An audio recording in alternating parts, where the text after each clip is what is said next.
उटी बुद्रुक गावात मुख्यमंत्री समृद्ध पंचायत अभियानांतर्गत सीआरपीएफ जवानांकडून गाव स्वच्छता मोहीम संपन्न। उटी बुद्रुक गावचा मुख्यमंत्री समृद्ध पंचायत अभियानात सक्रिय सहभाग। सीआरपीएफ व आरटीसी जवानांकडून औसा तालुक्यातील उटी बुद्रुक ग्रामपंचायत येथे भव्य स्वच्छता कार्यक्रम राबवण्यात आला। यावेळी ग्रामपंचायत उटी बुद्रुक गावात मुख्यमंत्री समृद्ध पंचायत अभियानांतर्गत विशेष स्वच्छता मोहीम राबवण्यात आली। या उपक्रमामध्ये सीआरपीएफ आरटीसी जवानांच्या टीमने अत्यंत उत्साहाने आणि सामाजिक बांधिलकी जपत सक्रिय सहभाग नोंदवला। उटी गावच्या विकास, सौंदर्यवृद्धी आणि स्वच्छ पर्यावरण निर्माण करण्याच्या उद्देशाने घेतलेल्या या उपक्रमाचे ग्रामपंचायत व ग्रामस्थांनी मनपूर्वक स्वागत केले। सीआरपीएफ जवानांनी गावातील मुख्य रस्ते, सार्वजनिक स्थळे, शाळा परिसर, ग्रामपंचायत परिसर आणि महत्त्वाच्या ठिकाणी स्वच्छता करत कचरा वेचून गाव स्वच्छता केली। गावात प्लास्टिक मुक्तीचा संदेश देणे आणि नागरिकांमध्ये जागृती निर्माण करणे या महत्त्वपूर्ण कामगिरीत मोलाचे योगदान दिले।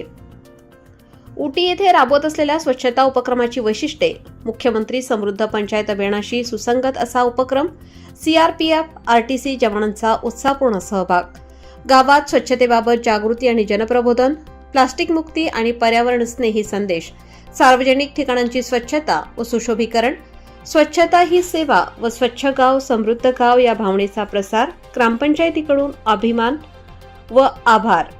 ग्रामपंचायत उटी बुद्रुक तर्फे सीआरपीएफ आरटीसी जवान टीमचे मनपूर्वक आभार मानण्यात आले आहेत। यावेळी सेवेसोबतच समाजासाठी अशा उपक्रमात त्यांनी दाखवलेला सहभाग अनुकरणीय आहे। मुख्यमंत्री समृद्ध पंचायत अभियान स्वच्छतेकडे पाऊल, समृद्धीकडे वाटचाल करीत उटी बुद्रुक गावला मुख्यमंत्री समृद्ध पंचायत अभियानांतर्गत गाव पर्यावरणपूरक, स्वच्छ, सुजलाम सुफलाम करण्याचा संकल्प असल्याचे यावेळी सांगितले। यावेळी उटी गावचे माजी सरपंच ॲडव्होकेट भालचंद्र पाटील, विद्यमान सरपंच वैशाली कांबळे, उपसरपंच रफिक शेख, कर्तव्यदक्ष अभ्यासू ग्रामपंचायत अधिकारी महेश जगताप यांच्यासह ग्रामपंचायत सदस्य रामदास भोजने, तानाजी कांबळे, चंद्रकांत भोकरे, ग्रामपंचायत सदस्य व ग्रामस्थ यांच्यावर सर्व स्तरातून अभिनंदनाचा वर्षाव होत आहे।